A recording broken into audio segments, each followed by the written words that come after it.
Down, he lifts, he strikes the wrist to goal.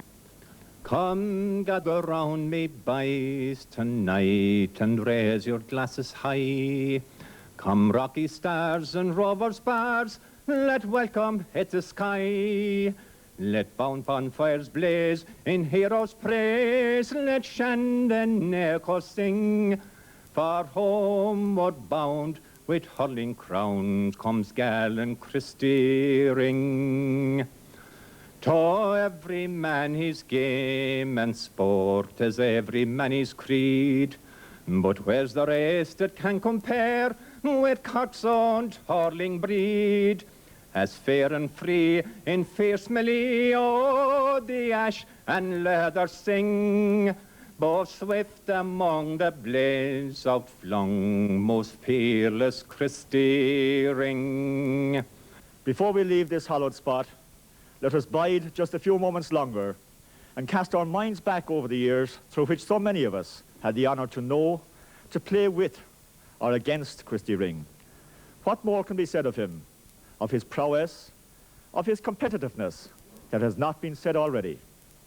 But more and more will be said and written of him as long as young men will match their hurling skills against each other on Ireland's green fields, as long as young boys swing their commands for the sheer thrill of the tingle in their fingers of the impact of ash on leather. As long as hurling is played, the story of Christy Ring will be told, and that will be forever. As long as the red jerseys of Cork, the blue of Munster, and the green, black and gold of Glen Rovers, colours which Christy wore with such distinction, as long as we see these colours in manly combat, the memories of Christy's genius and prowess will come tumbling back into our vision. We will relish and savour them, for we will hardly see their likes again. And men who are fathers and grandfathers now will tell their children and grandchildren with pride that they saw Christy Ring play. The story will pass from generation to generation, and so it will live. You're very welcome indeed to this very special sports programme. We're here at Christie's Hotel here in Blarney. And the first thing I've got to do is welcome you all here to this programme. Today, 10 years ago, unfortunately, was a very sad day for the people of Cork, for the people of Ireland, and indeed for the game of hurling, because we probably lost one of its greatest exponents, the name, of course, Christy Ring. And we start our programme tonight with a quote from Jack Lynch's speech at Christy Ring's graveside, given so splendidly there by Michael McCormack. As a young lad, I was mad indeed to play the game of hurling, and my wish was to play in Croke Park on All-Ireland final day. To quote my hero, Micheál O'Hare, I didn't come within an ass's roar of it, to be honest. But I am surrounded by people here tonight who have several All-Ireland medals, and I indeed feel very humble to be here amongst them, and indeed, more importantly, to have a chance to speak to them. We start our programme tonight by speaking to Bishop John Buckley, Auxiliary Bishop of Cork and Ross, former President of the GAA, Mr. Con Murphy, and of course my good friend Eamon Young. If I can first speak to you, Bishop Buckley, as Principal of St. Finbarr's School here in Cork, you came into contact in an unusual way with Christy Ring. Yes, during my time as President of Fanferris, Christy's son attended the school there.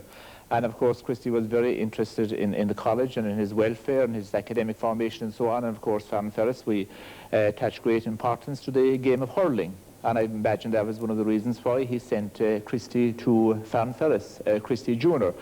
And of course, Christy used to attend all our matches and give little pep talks to the players before the games and so on, something which I'm sure the coach and the trainers and so on very much appreciated, because Christy was a great motivator and very interested in young people, and especially in encouraging young people to take part in games, all games, but in particular, of course, the game of hurling, which he loved so much. And he used to encourage the teachers, and indeed I'm told also that in the Glen Rovers Club that he used to encourage the adults there especially to encourage the young people to take part in sport, especially in games. He said that there once on one occasion, I remember Christy saying in Fanferris, he said the future of these young people here, he says, lies in the hands of those who can provide them with reasons for living and reasons for hoping. And he said, you know, those adults who devote so much of their time to their training and to their coaching and so on, you know, deserve our appreciation and thanks. Therefore, it was in that way that I got to know Christy. Christy, of course, was a great family man also. Now tell me, Bishop, about Bishop Lucy's involvement with Christy. I remember the day, the morning of Christy's funeral. Bishop Lucy Lord to Mercy asked me would I ever drive him down to the Mass and to the subsequent funeral, and I said I would be delighted to. And on my way down, I wasn't aware of this. The Bishop Lucy told me that he had officiated at his marriage a long time before that. And after Mass, Bishop Lucy said to me, he said, I usually don't attend funerals. I go to the Mass because, you know, I would be out every day, and I could appreciate that now. But he said, I'm going to this funeral. And anyway, he said, it's now 12 o'clock. We'll be down in Clyne for 1 o'clock, and we'll be home by 2. So we arrived down in Clyne village, and we met Father O'Brien and Ray Cummins, Ray Jr. and his father.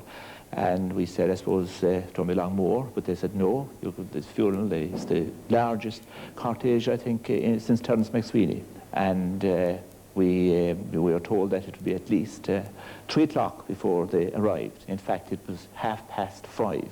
But we had a most enjoyable evening in the Ray Cummins' uncle's house, reminiscing about Christy and his exploits and so on, and his involvement, especially in the Rosary of Churches tournament in Cork, which Christy and I imagine Con Murphy here and Eamon and so on were involved in organising at the time. If I may turn to you, Con, of course, you first came into contact with him in the late 30s, early 40s. Well, I had many experiences of Christy, I suppose, both as a player playing with him and playing against him, refereeing matches that he was a vital cog in every game he ever played in, and I suppose as an administrator of the county board in subsequent years. But my first recollection of Christy would be quite a clear one.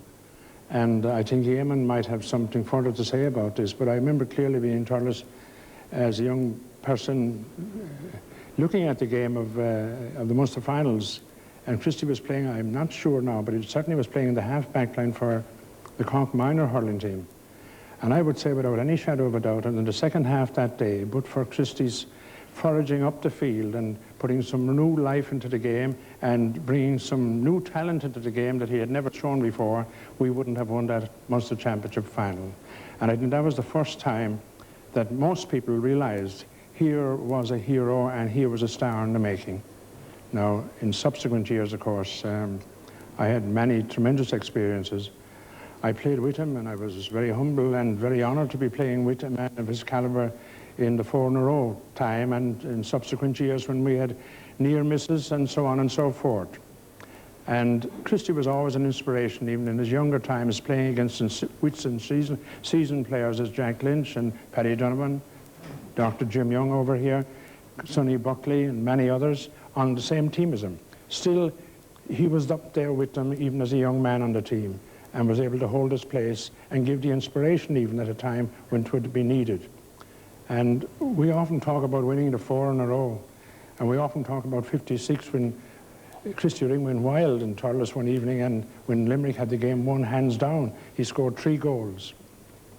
But I remember a vital movement that Christy made in 1944, and those of us who were playing in that time, particularly around the half-back line where we were struggling to hold such famous players as the Mackeys and so on in the Limerick team, there was a short clearance down into the centre field, and we were a point behind and very short time to go. And Ringy came down the field, made a bit of a solo up to the right wing, and lobbed the strong ball into the square, and it ended up in the net. And but for that bit of a solo and an effort, super effort in the last minute of Ring, we wouldn't have been talking about 4 in a row, because the match was nearly over. Now, the one thing that always impressed me about Christy Ring was his total dedication. I mean, I've been just doing a little bit of research, and all that keeps coming through is practice, practice, practice. Well, he was a totally committed player, of course. He had a tremendous pride in his own performance, and I think that is an essential message that everyone should, of the younger generation, should get away from this commemorative program that we're having here of this wonderful legend. In his own lifetime, he was a legend, as a matter of fact, but he was so committed. He had tremendous pride in his own performance. He was never satisfied that he had given of his best on any particular day. He always felt he could even have contributed more. And he was never beaten, even for a ball that he seemed hopelessly out of place to get. He always kept going, and he always fought it out, and very often got it in the final analysis. And in the ultimate, of course, he had a range of skills, in my opinion, that we'd love to see them again. and they're part and parcel of hurling. But he had a range of skill that I don't think anybody, with due respect to the greatest, ever had. And I think, despite everything, and all his greatness, and all that he was achieving as he went along day by day and match by match, he never forgot the fundamental thing of practice.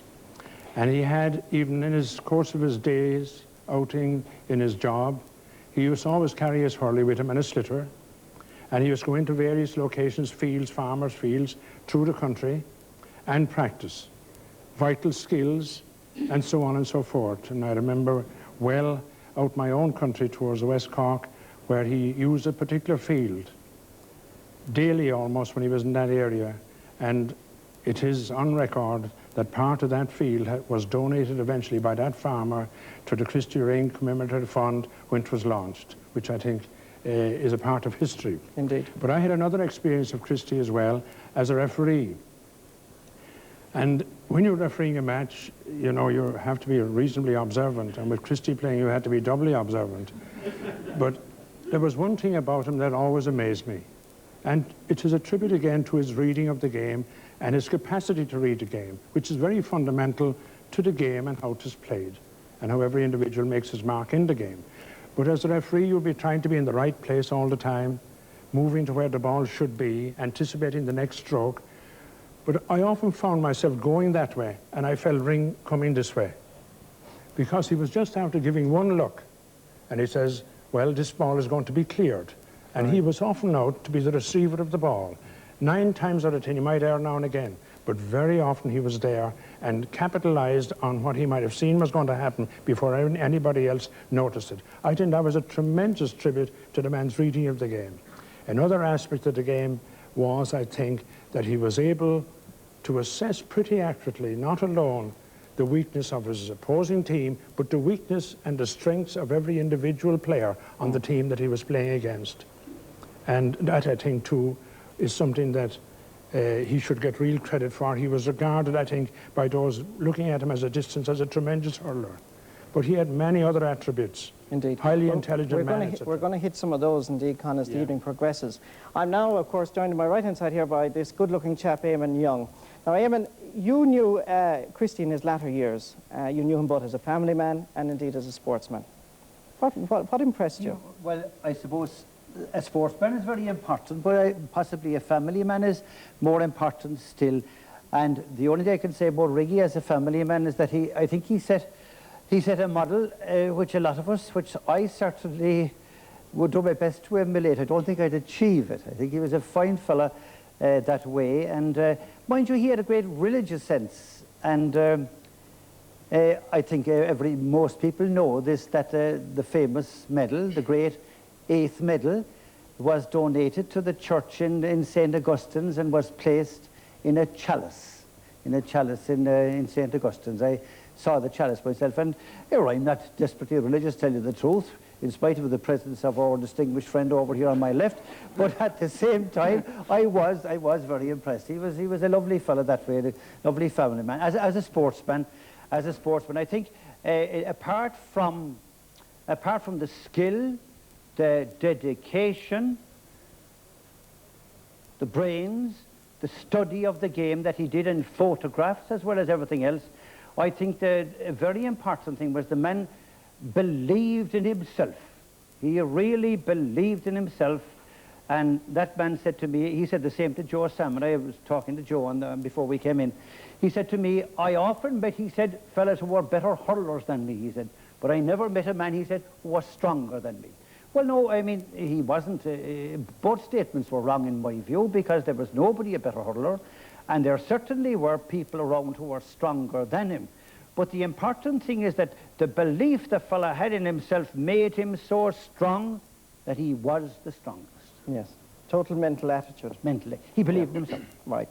Well, Eamon, you're going to stay with me here tonight, but we've grounded our roving reporter behind a table, and it's very hard indeed to keep him in one place. And Frank O'Brien is joined by some famous hurlers. Here they are. Well, Connie Sonny Buckley, you were the first captain of the Cork 4 in a row team. That was indeed a great honour. 41, yes. But 1941, young me was, Christy Ring was playing minor that year. 1939. And he had a fine blondie hair. He used to play right half-back. He was a great player. I see him currying balls, sideline pucks, which I've never seen before up to that time. Did he make a big contribution to your 41 victory? Oh, definitely. He was only a young fella. He was 19 at that time, 19, 20. He was 19 years of age. He played a National League match, I believe, early on in his career, and he asked you something? Oh, he did below Newmark and Ferris. I always remember it. He said to me, we were going out in the field. I think it was about his second match. We played below. He played his first match below in Cork Park, Cork Athletic Grounds that time. And we were out Newmark and Fergus, and he said to me, he says, see, Connie, what'll I do? Says I, all you've got to do, says I, is hit the ball the same as myself. Do the best you can with it. And I was a great lad. Well, Sean Condon, you were captain of the 44 team. He was still there. I was, Frank.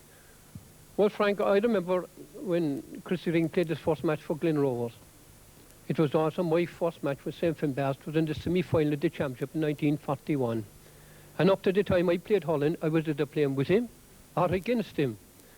But I must sadly say at times it was hard to play against him, because during the 40s, tournaments, particularly the Cork tournaments, there was some tremendous games played between the Bears and Glen Rovers. I can mention the Suitlands and, of course, the Bicycles. But unfortunately, we won the championship those years. We never got any of those prizes like a Suitland and a Bicycle, which was a very valuable thing. And at the same time, I'd say at that time, to the pity that he wasn't in our side, he might have helped us, because after one particular game, the Bicycles, I remember getting a crossbar down from I was going to say the late, but from Jim Horrigan, one of the famous barmen. We were going down the Western Road after the match, and he passed us out, smiling like anything, and says, Jim, to me, there's the devil off now, there he is, he has his bicycle and we have nothing.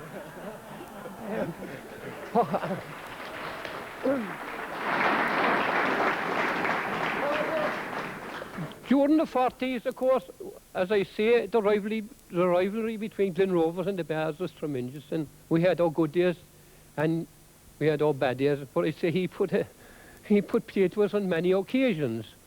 However, sorry, Sean, if I just could come in there, because I'm getting a nudge from this marvellous halfback here. You did, you know. I did not. You obviously have some story to tell us about those bikes. Did you win those bikes by right or by wrong? We did. No. We won it by right. We won the bicycle tournament. It was promoted by Father Cummins of the Agustinians, and he put up a set of bicycles. Bars didn't bring any bicycles to the match. They walked it. And we took the bicycles home. But I remember at the time there was a famous murderer in England, a murderer by the name of Christy. And there was a fellow coming down Barrack Street the following morning, and somebody said to him, "Oh, you Mick, how are things? I'm very bad to see they hung the wrong Christy." So, I mean, that's the sort of man he was. He induced an awful lot of adulation and envy and pride. When he played for us and when he played down the park or any other part of Cork, when he went out through the tunnel, in those days we usually went through, out by train, through the tunnel. And that was the cry at the time. If any fellow was any good here in Cork, you'd find it out if you took him out through the tunnel to play in inter-county matches. But talking about the tunnel, this particular time now, the county board was very well off, as Con will probably remember. And Con's uncle, the Lord Mayor of Cork, Sean McCarthy, was a very dignified man, tall, pinstripe suit, Homburg hat, and watch chain medals. And he was very dignified. Oh, waistcoat, of course. Sorry, Frank. Waistcoat and all. And we were on our way to Care House. We were very well off at the time. We were staying at Care House the night before the Munster Championship in Thurles. And it was a beautiful July afternoon. The sun was shining down. We were tired of being in the cars, and at the top of Glockamore, if you know where it is, we decided we'd get out of the cars and have a breath of fresh air. So we were looking down, is Pat Stakelum there? We were looking down on the Golden Vale. And Sean McCarthy said after a while, well, he said, wouldn't that make a lovely scene to paint? And there was a silence We were all looking at it. And a small voice piped up from the background, to take an awful lot of pinto. And you know who it was? Ringy. There was one doctor telling me about us. Well, no, I'm not a comedian, you know. That's what I objected about, what you're talking to me now about. But you can tell us. He was captain someday, I forget where we were playing now. And the ref has called the two captains together. I forget who the other captain was. Probably from Tipperary, I hope. And anyway, the ref threw up the heads' ring, and the ref threw up the coin. And before it hit the ground, Ring says, "We'll play that way." So they picked up the coin anyway, and it was hard, but it was too late then. He got his wish. He got his wish. He got his wish in every way. Kevin Armstrong, it isn't. Thank you, Doc. It isn't my pleasure to invite you back here to Cork again, Kevin. It was last year, I think I met you all the way from Belfast. Thank you. Kevin, you played against Ring. How did you rate him? I think he was one of the greatest. Not the greatest. I first met him in 43, and I played with him from 43 against him right into the late 50s when he played for us. I also had the honour of playing a football team with him in the States in 71. Well, that was Cardinal Cushing Games, was it? The Cushing Games. No, hurling is not very prominent in Ulster. Would Christy Ring have been known up there? Christy Ring is a household name in Ulster, especially in Antrim. Every small boy knows about Christy Ring. Would you say any one particular game was his best game, Kevin? No, he never had a bad game. He was always good. Did you play with him with the rest of Ireland? I did as a sub. I came on with him. He was great. He looked after me, in fact. In what way? Showed me the way to go about the dressing room and how to hang up my clothes and everything. He was a gentleman. What was he like as an opponent? Oh, great. Gentlemen, it's been my pleasure to talk to you, those that were involved in the 4 in a row. And now, Marty, back to you.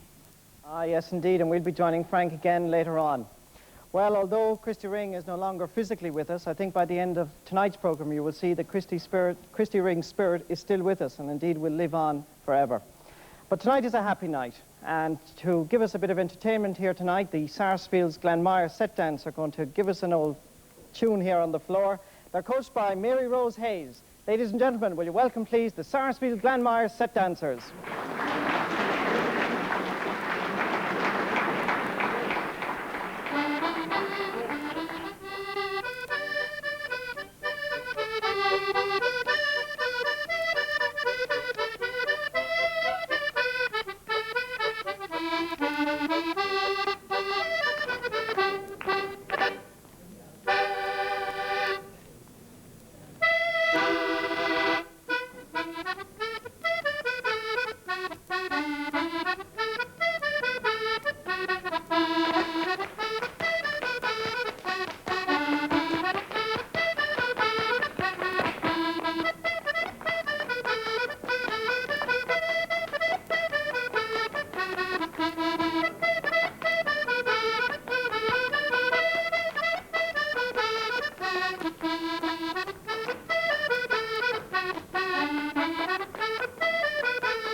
When one thinks of the Munster Championship, of course, you think of the clashes between Cork and Tipperary.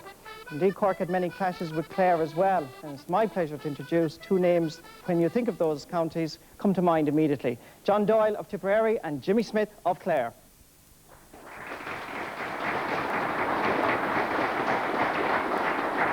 John, if I can start with you. You had many clashes with Christy Ring, and did you have to mark him on several occasions? That's right, over a number of years. That's quite true, yeah. I'd say you found the job difficult. Well, I think I wouldn't be alone on that. I think everybody found Christy difficult. But it's a great experience at this stage. What was so different about Christy Ring? Well, Christy and I had one thing in common, I would say. That winning wasn't everything, it was the only thing. And I think that would just give you the type of man he was. He never believed in losing. What's this rumour I heard about? Sometime in the 1960s, you started to flake the hell out of each other. No, that would be an extension of the rules, how they are now. Not really. No. He was a good friend, though, of course, as well, John, wasn't he? Ah, yeah, Christy was a fine fella. He's not a fella you take to the Canaries for a week or something like that, but having said that, he had some great points in him. Tell me about this time when you came up to Cork and you accidentally met Christy. Oh, yeah. Well, this is one of my short sojourns into politics. And I remember coming to Cork, and it was in 1969. I was going to canvassing for the Senate of all things, and I remember going into John Quirk's pub, the late John Quirk's pub, and happened to be speaking to Martin Corrie.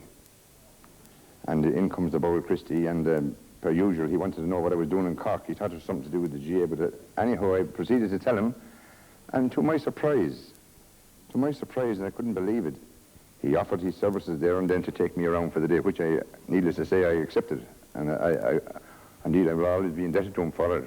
Indeed. John, I'm actually going to give you a little treat tonight because we're going to have some footage from Cork-Tipperary clashes. So I'll hand over to Micheál O'Hare and Cork-Tipperary. Hello everybody, and welcome to the athletic grounds in Cork for this important hurling game between Cork and Tipperary. Two counties famed in history, famed in song, and famed in story as the greats of hurling. And crowds have come from far and wide to see this game. Cork are out in the field already, and here come Tipperary. Yes, they've come from far and wide. And whoever wins, whoever loses, thousands have come to see Christy Ring.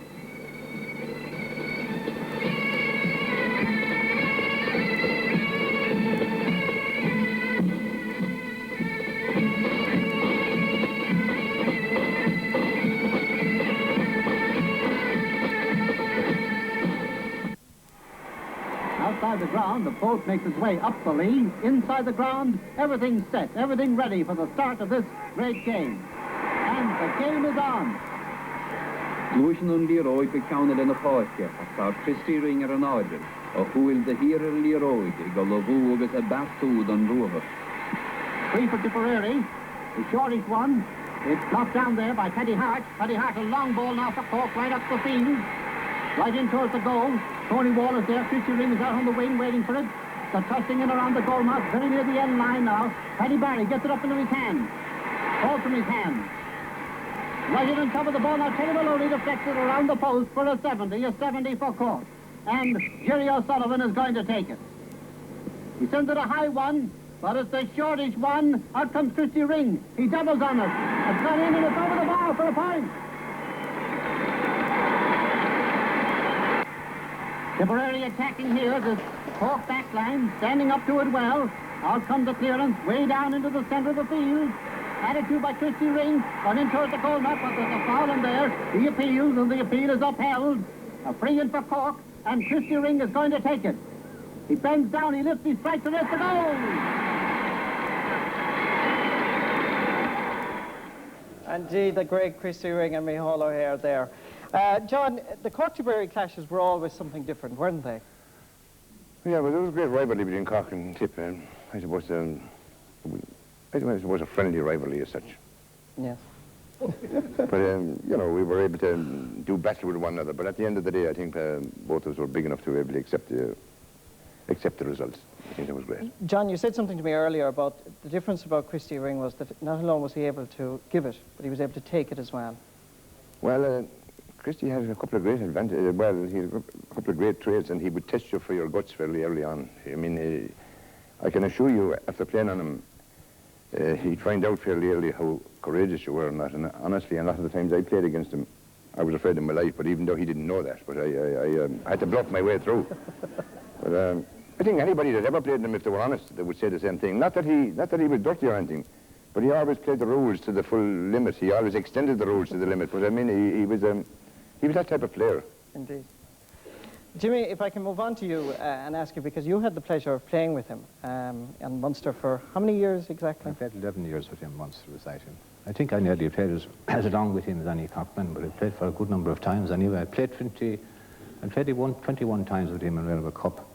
But of course, before I came on at all, when I came on first, about 1953, at that stage, Ring had 10 Railway Cup medals, and he had 6 All-Irelands, and I think he had about 6 county final medals and about 4 National League medals at that time. So I was in awe of him the whole time. I was a bit mesmerised by him because I was a relict of the dry battery and the wet battery era. When we were listening to Ring, we wouldn't see the matches. We would listen to him on the radio, and he was a star by the time I met him, and he played actually for 12 years more in Railway Cup after that. You see, we must remember about Ring when we're talking about him that he had 22, he played 22 times for Munster in Railway Cup, and he's 18 Railway Cup medals.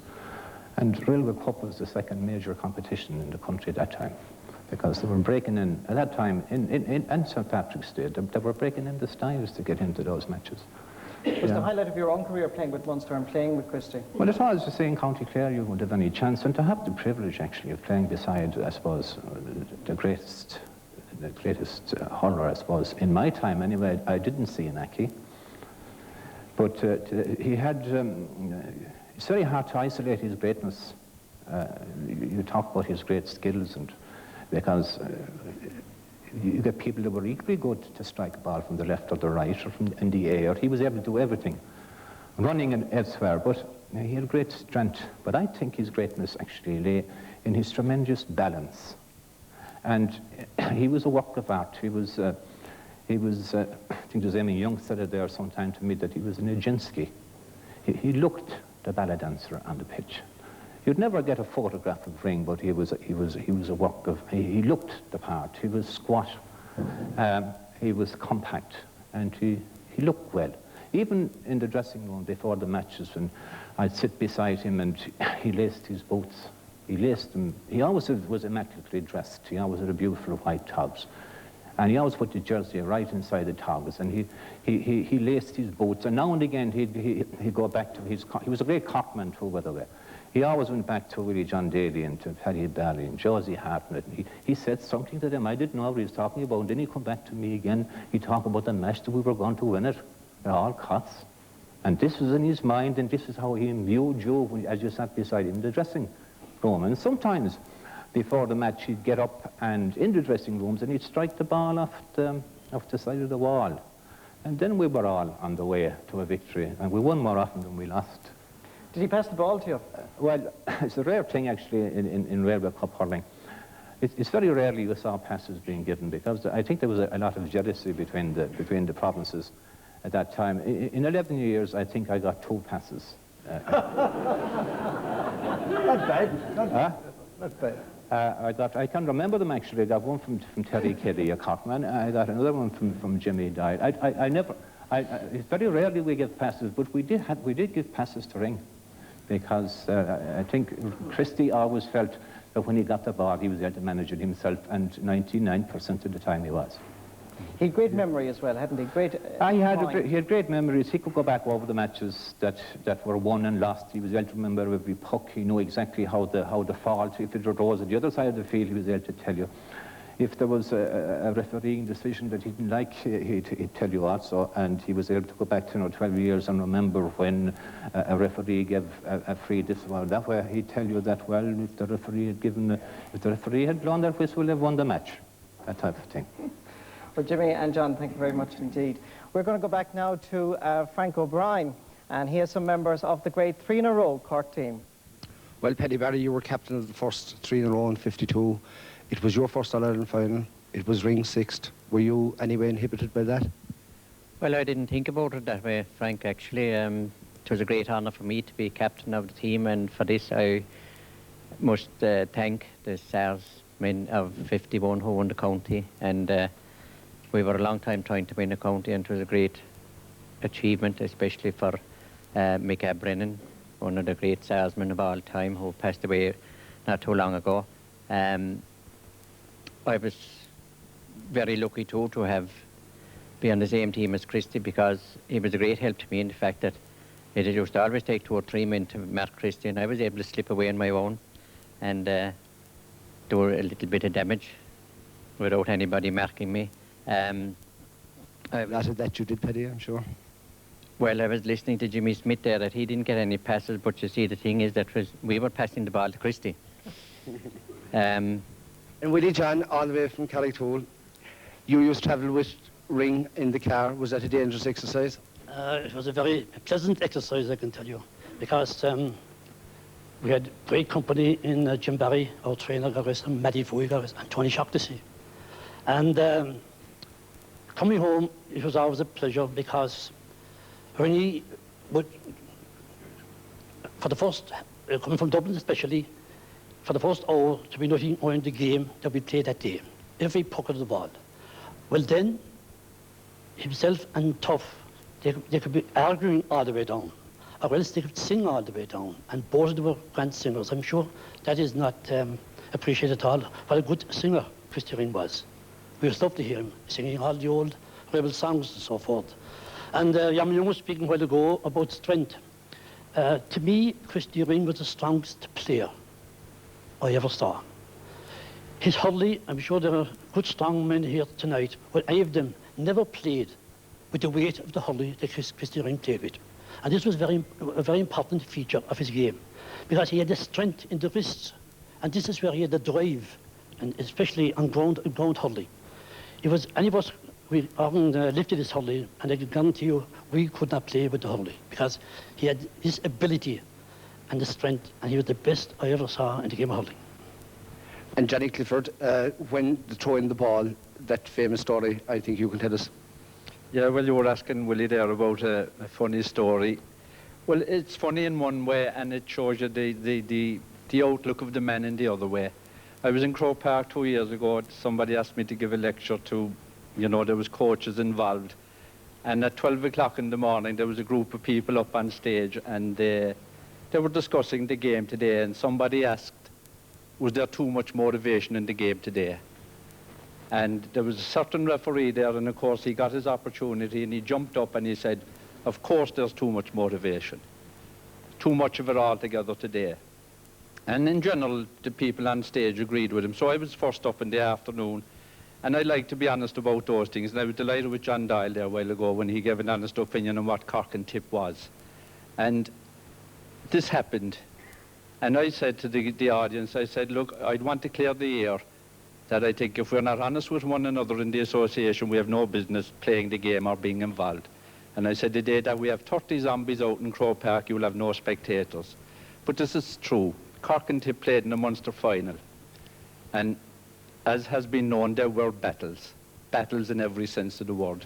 And in one particular one, the ball was just about to be thrown in. And Ring says to the referee, throw in the ball and get out of the way. You know, I mean, this was Ring. This was Ring. All the great here today, you know, it is marvellous to even see him and to have even watched him, not a mind to say playing with him. But I'll tell you another funny story. This happened as well. We went to Croke Park to play Dublin in a league match. We went up Saturday evening, and we were tired after the journey, and we sat down in the famous Barry's Hotel. And there was a more famous waiter there, Freddie, we used to call him. He was about 5 foot, bald, and a great character in his own way. We were all sitting down. It was very quiet. And next thing, a cat gave a screech. And Ring says, Freddie is killing the cat for our tea. So he had a marvellous outlook. As Willie John said, he could be marvellously funny. But I can tell you, on the other side, he didn't suffer fools gladly, and you got nothing easy off him. On your own team, if you didn't play well or if you'd done something wrong, he'd let you know. but to have been part of him was, you know, fantastic for each and every one of us. Gentlemen, it has been a pleasure talking to you. Unfortunately, we can't spend much longer. So, Marty, back to you. Indeed. Well, I'm joined, of course, by Jimmy Smith and John Doyle still, and Eamon Young. And Eamon, if I can turn to you, you saw these two lads play. They were fairly nifty.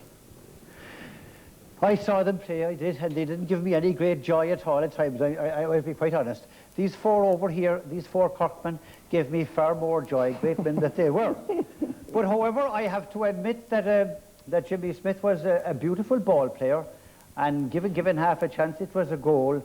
And as for the other fella then,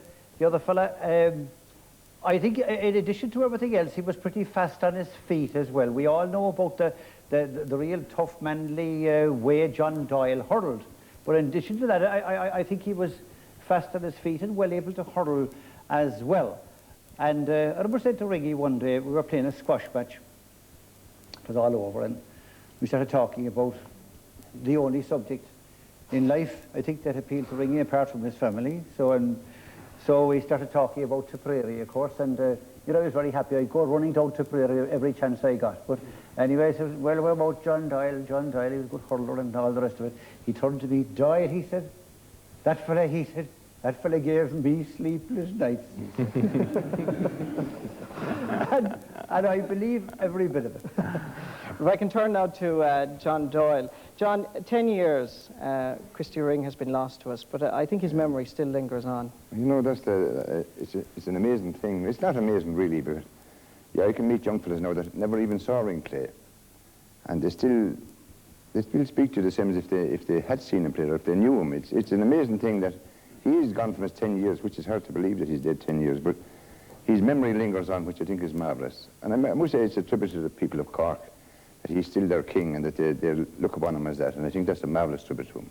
And Jimmy, of course, you knew him as a man as well, outside of the hurling fields. Well, I asked him to come up to open our own pitch in Rouen, and he came up with the Cork people. A lot of the Cork people came up.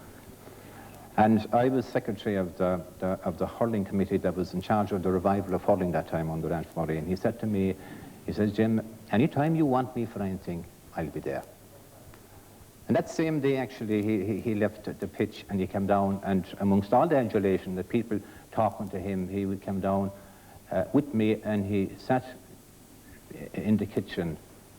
Three of us sat together in front of the range, and we spoke about, asked her about her family. He never spoke about hurling during all that time. And when he was going, he said, do you know, Mrs. Smith, he says, that your son is one of the best hurlers in Munster? Go on now, Christy, with yourself, he says. And then we left, but it shows the humanity of the man. He recognized the way she was thinking. Indeed.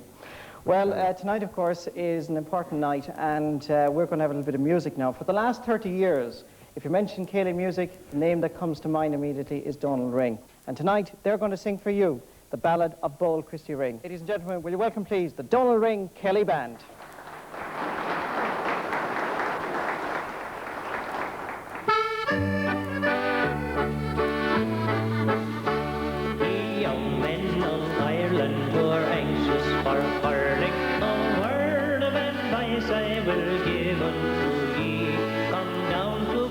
City to the athletic sports field, and there you'll find Christy, the pride of the league. 'Tis he'll show you hurling like Bill or Cullen, to the name of this hero fond memories will cling.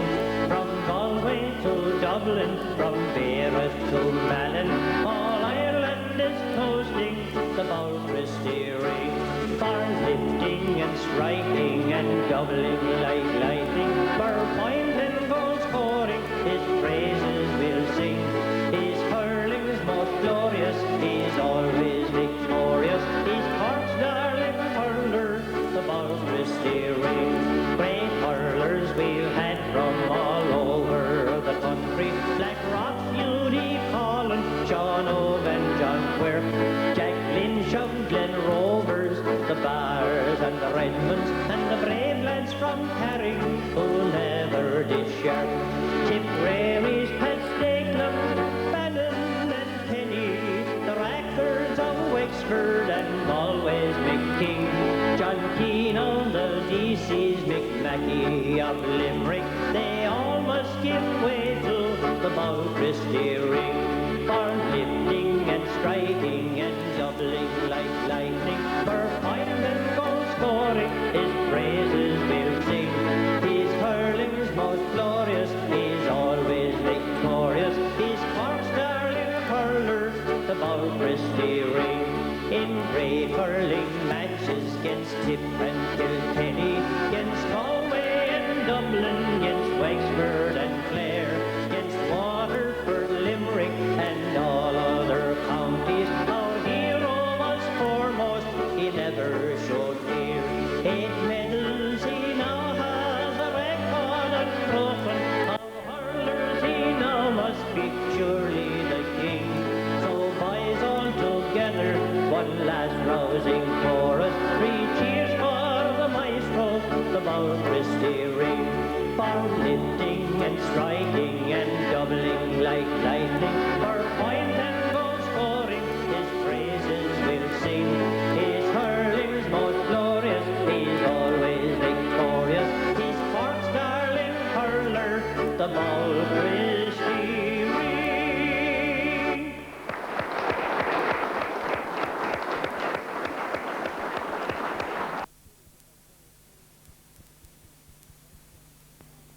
I'm joined now here in our studio here by Donald Coleman and Tony O'Mahony, who is the Vice Chairman of the Board. Tony, as Vice Chairman indeed, the Cork County Board must have felt a terrible loss when Christy Ring died 10 years ago. Well, certainly, it was certainly a terrible loss which was felt throughout the board and indeed throughout the county, and I'm sure throughout the country, in actual fact throughout the association. His loss to Cork was immense. He has meant an awful lot to the young people in particular, because he was always a great man to pass on his advice to young players, and all the skills that he had, he always tried to pass them on to the young people and advise them and so on. And, you know, when his own playing days were over then, his loss, I suppose, it can never be measured really. I should like to say that on behalf of the County Board, I am delighted that a tribute is being paid to him, because to us in Cork, he was always something very special, and, you know, his memory will linger on, and I hope it will be perpetuated for years and years to come, for Sekelastic Lorem, as they say. Indeed. Well, tonight here on this very special sports programme, we had invited the Lord Mayor of Cork, but unfortunately he's on civic duty in San Francisco. But he was emphatic that he wanted to participate in tonight's programme. So I'd like to introduce the Lord Mayor of Cork, Alderman Bernard Allen. As a boy brought up on a diet of hurling and boating on the Blarney Street area of the north side of Cork City, Christy Ring was indeed my idol and the idol of many young boys in the 50s and 60s. He seemed to be the man that always got Cork out of the tight corner through his skill, but also through his considerable courage. As I said, my happy memories of boyhood in the north side was intertwined between bow playing, Mick Barry and hurling Christy Ring. It's unbelievable that Christy is now 10 years dead, because his memory and our memories of him are as fresh as ever. Our memories of the great displays in the park and the matches between the Glen and the Bars, the Glen and Blacklock, the many great displays in Limerick, Thurles and Croke Park. These memories are as fresh as ever, and they will always be as fresh as long as people play hurling and people remember the great Cork teams of the past. Christy will be there as head of the bunch of heroes. Cork has a special feeling and a special affection for the memory of Christy Ring, and we have named a bridge after him. And in fact, the pride of place in the Lord Mayor's office in City Hall is a statuette of Christy Ring, a magnificent statuette which I think catches the ability and the skill and agility especially of Christy Ring. It is a striking resemblance to him. I regret very much that I cannot be present on the night when you gather to do honour to his memory, as I will be out of the country, but I would like to pay my special tribute to him also. We will always remember him. We thank Alderman Bernard Allen, the Lord Mayor of Cork. I'm also joined, of course, by Donald Coleman, who's Development Officer of the Cork County Board. Donal, I've heard a little story that something about you refereeing a match, and Christy was cutting across the field. Just tell us about that. Yeah, well, it happened in the early 70s.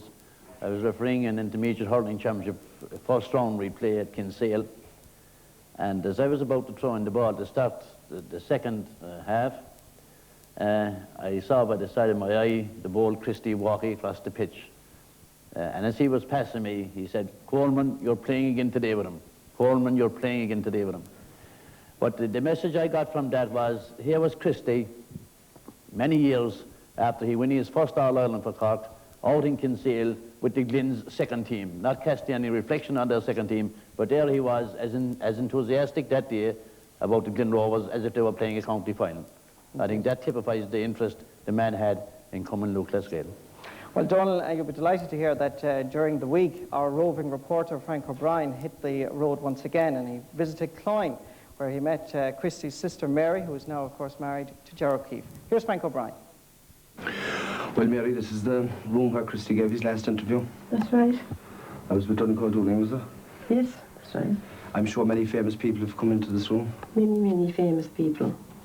Can you name one or two of them off the top of your head? Well, I suppose everybody's important in their own way. Cousin Lofia was one, I suppose, very important person, really. You know? I believe you used to eat and sleep and drink hurling in your house. Oh, yes. We had hurling morning, noon and night. Before and after games, I assume, was it? Oh, yes. Before and after games, then. Christy had a great sense of humour, you know. People didn't really, some people that didn't know him didn't realise that he was very sharp and witty, wasn't he? Marvellous sense of humour. Marvellous sense of humour. Very happy person. In his own way. Very happy. And what would you attribute that he was such a great hurler to? Well, I suppose dedication. He liked hurling. That's what he said. You know? Yeah. And did he, just outside behind here, he did all his practicing, was it? Yeah, more or less. More or less. Well, he usually carried the hurley with me anyway. You know, wherever he was going. When he was driving the lorry, or in the car. You know? How did he come about to join the Glen? Well, I don't really know about that, you see. I mean, I'm not into that. I couldn't say for certain. Yeah. But he chose a good crowd anyway. Wonderful people. Johnny, he was obviously a great brother-in-law to yours, eh? He was. He was. Did you ever play with him? Yeah, I just followed that in the field with him outside. I never played games with him, but we were great friends. Great friends. You followed him. You followed him most of your life, anyway. Thank God I did. He used to go to all the games, Mary, used you? Most of them, yes.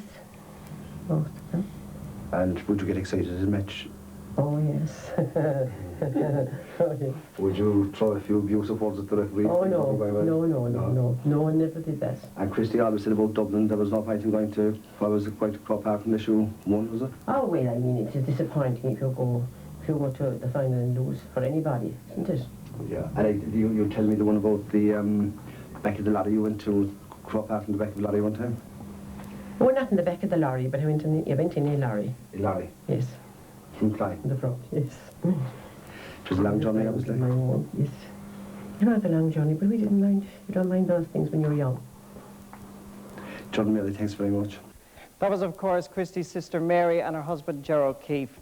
I'm still, of course, joined here by Donal Coleman. And Donal, your brother was actually involved in the 3 in a row team in the 70s. And Christy was again involved as a selector. That's correct.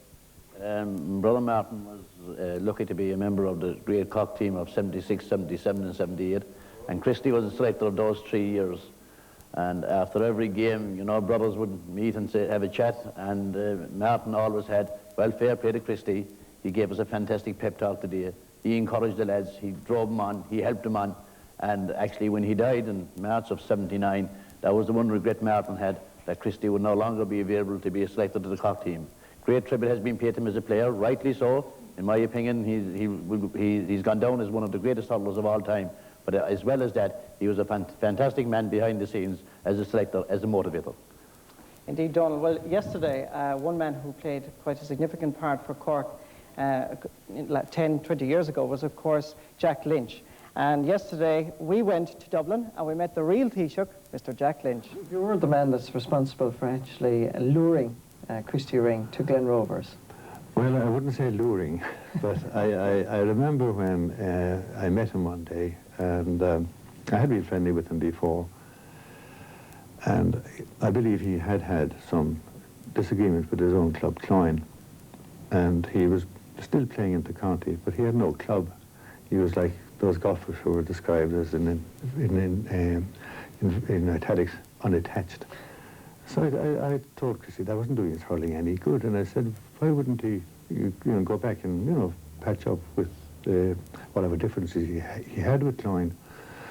So he told me at the stage end that he thought the differences were irreconcilable. So I said, okay, would you like to join Glen Rovers? He said, I would. So he came along, and I was in the early 40s. And ever since he became a very keen member of Glen Rovers and a very effective member, not only naturally on the playing pitch, but on the sideline as well. Now, when you were inside the dressing room, waiting for a Munster final or an All-Ireland final, whatever it was Ring prominent in the preparations, or was he a very quiet man? Strange enough, he varied. I remember in the hotel a couple of times beforehand, he was restless, moving around, and anything that he could hit. I remember one time he took the knob off the end of the bed, the old-fashioned beds. And he took the knob and he was knocking it around the room. He was pent up. Yeah. But in the dressing room, he was quiet and, just waiting for the event and pent up, so to speak. Yes. But of course, the pent up was giving vent to as soon as he got on the field. Even when you entered the world of politics, did Christy stay in contact with you? Was he always close to you? Well, naturally, I was still hurling from, first was elected in 48, and I was still hurling up in 1951. And the last time I played in the county with Christy was in 1950 when they beat us, when Tipperary beat us in Killarney. But even after that, Christy Ring used to stay in the southern kind of a guest house hotel in the end of the Grand Parade where Queen's Old Castle is. I had my office at the other end, facing down the South Mall. And in our occasional morning that Christy mightn't have an early start, he'd wander up the mall towards the parade, towards the library, and he'd intercept me as I was on my way to the courthouse. Many a chat we had there about past events, but mainly about future events. Christy was always looking, for the next game, and eager to get it, whether as a player or a mentor. He was always a kind man, though. He was always anxious to help others. He was indeed, and not only did he meet me on occasions on the Grand Parade like that, but he met me also when I had my so-called clinics. He came in to me frequently, and naturally with his peregrinations around Munster, there was often a problem cropped up. Somebody he would have met, that somebody would know that Christy knew me. And he came in, I wouldn't say scores of times, but certainly several times into my clinics on the Grand Parade, helping some friend of his, or asking me to help some friend of his that he had met who had some problem throughout Munster. Now, you know many hurlers, you've played with many hurlers, but what made Christy Ring so different, so unique? I'd say total dedication. Christy Ring was a man not only of dedication, but a man of great intellect. I believe if Christy Ring had gone on for higher education, he'd have made his mark, because I think his intelligence was beyond question. He was perceptive, and he was a great judge of people. And I think he touched on genius in that sense, because a man couldn't be so prominent so consistently and over such a long period without that special touch of class, that is ability, and the coordination between mind and body. He really had all of that. And as well as that, he was totally dedicated then to hurling, and therefore there was no skill, no part of the game that I think he was deficient in. But if he was, he went off and practiced it privately to make sure he wouldn't be. Mm. So I'd say it's a strength of mind and of body and complete coordination of mind and body that made him great. I said one time, I think it was at his graveside, I said that had Christy Ring applied himself to any other game, and especially games of world stature, whether it be soccer or rugby, I'd say Ring would have achieved the same level of ability in any of these games had he applied himself to them. If I asked you what was the most outstanding thing that comes to your mind when you mention the name Christy Ring, well, what would immediately come into your thoughts? It's very difficult to pick out any incident, but in in 1946, I mentioned already, he was captain of the Cork team that day. We had beaten by Kilkenny in 1939, and this, I think, was our first opportunity to turn the tables.